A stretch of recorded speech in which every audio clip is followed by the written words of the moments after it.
This is the part 2 dun sa aking vlog dun sa Toronto. Akala ng iba'y nasa Toronto pa ako hanggang ngayon. Late upload lang po, pasensya na ito ay back on August pa. So after namin kumain dun sa mall ng lunch, naglakad na kami papuntang CN Tower and Ripley's Aquarium, Canada. Kasi magkatabi lang yon and pwede naman siyang lakarin. Hindi kami nag-rent ng car. Sabi ko nga dati kasi nga mga walking distance lang naman ang aming mga itinerary. So, ito yung Ripley's Aquarium and yan yung CN Tower. As in, magkatabi sila. So, ang balak namin for today ay, after namin dito sa aquarium, lilipat kami sa CN Tower kasi sabi nila mas maganda yung view at night. Pero, hindi namin siya nagawa that day kasi nga nagsara. Medyo busy ang CN Tower and nagtagal din kami dito sa aquarium kasi ang dami namin nakikitang mga kakaiba. Tulad nito, mahilig sila sa mga aquarium na open-open, yung bukas, yung parang pwede mong hulugan ng piso. Pero malinis ang tubig, parang walang gumagalaw sa mga isda, mukhang peke. Pero tunay daw tong mga to. Ayan, may mga cylinder din sila na punong-puno ng sapsap. Sapsap ba yan? Etong mga sapsap nila, parang jet lag, parang kami. Hindi ko alam ba't tagilid silang nalangoy ng ganyan. And then may nakita ako ang aking paboritong hipon. Ang sarap po yung isipod boil nito. May hipon na pula at hipon na puti. Hindi ko alam bakit. Eto namang next kong nakita, ang sarap itakoyaki nito. May octopus. Apakalaki niyan. Ididikit ko yung kamay ko dyan. Tapos makikita niyo yung ulo. Yan pa lang yung ulo. And then yung tentacles niya, sobrang hahaba. Gusto mo yun? Pinagnanasahan ko yung mga creatures dito. Para naman ako hindi nag-lunch. So, ayan. Picture taking with the jowa, with the friends, with the everyone. And then, meron silang mga hallway. Ayan. Pupunta na kami dito sa Dangerous Lagoon. And then, syempre, kiss-kiss lang sa mga sapsap.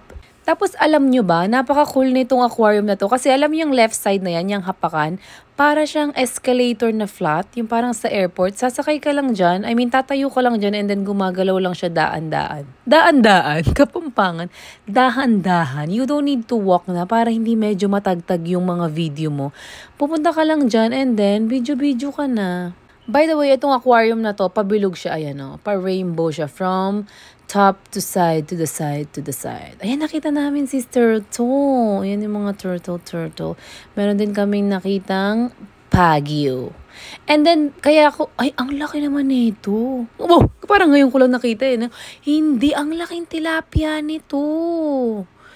Ang laki, By the way, yung sinasabi ko kanina, yung nakita nyo dun sa cylinder, kung maliwanag sa taas, nakikita nyo. Kasi bukas yun. Mamaya pupuntahan natin yun. Makikita natin yung mga pagyo-pagyo sa top view naman. Ayan. That's Selena and her boyfriend. And then, syempre, kung wari kami ay may cameraman, which is nilagay ko lang naman siya sa floor. Ayan, ganyan siya kabagal yung sinasabi ko sa inyong escalators. Ganyan lang siya kabagal. Hindi ka namang masusubsob. Saktong saktong sightseeings.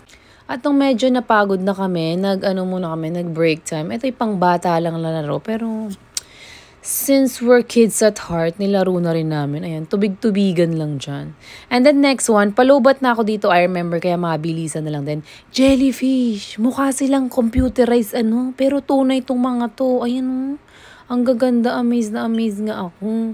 Eto na naman, may panlaro na naman na pambata. And syempre, we're kids at heart, sabi ko nga.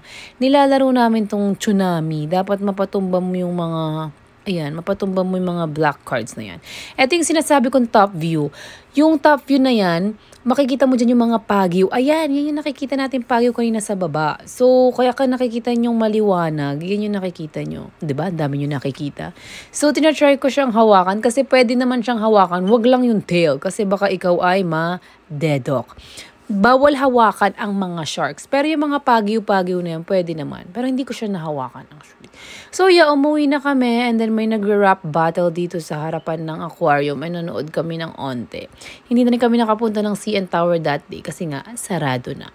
So, nag-commute na naman kami and pumunta kami dito sa parang Times Square siya ng Toronto. May tawag sila dito, nalimutan ko lang kung ano Ayan, napapalibutan siya ng mga billboards, buildings, and some computerized. And dahil pumayat kami at tatagtag kami, kaka-commute at kakalakad, deserve namin tong samgyupsal na to. Marirecommend ko to, it's 11 out of 10, believe me. And affordable pa siya actually sa mga group of people. Hindi to planado tong samgyupsal na to, parang nadaanan lang namin or sinearch namin at the moment. Nalimutan ko yung pangalan, I will put it on the screen, pero This is my view of the night after. 'Di ba? After ng masarap na samgyupsal, ito ang view mo bago ka matulog. Hindi ka ba magpapa-thank you Lord talaga? So that's it for my Toronto vlog part 2. Meron pa namang part 3 and part 4. So abangan next month.